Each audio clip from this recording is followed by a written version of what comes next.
Praise the lord. దేవుని నామంలో అందరికీ కూడా వందనములు.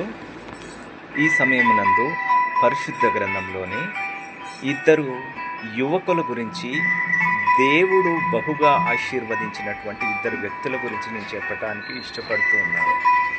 ఒకరు శారీరక బలవంతులైనటువంటి సంసోను, రెండు మానసిక బలవంతుడు మరియు జ్ఞానం కలిగినటువంటి కలల భావం తెలిసినటువంటి వ్యక్తి యోసేపు.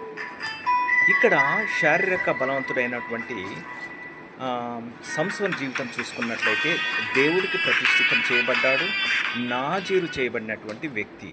ఈయనకున్న బలం తన చేతులతోనే సింహాన్ని రెండుగా చీల్చినటువంటి వ్యక్తి, చంపినటువంటి వ్యక్తిగా ఉన్నాడు. ఈయన ఫిలిష్తీయులను గాఢ దౌడయంతో కొన్ని వేల మందిని చంపటం జరిగింది. అంతటి బలవంతుడు స్త్రీకి లొంగిపోయి తన యొక్క బలాన్ని కోల్పోయాడు. మరి దేవునికి విరోధంగా జీవించడానికి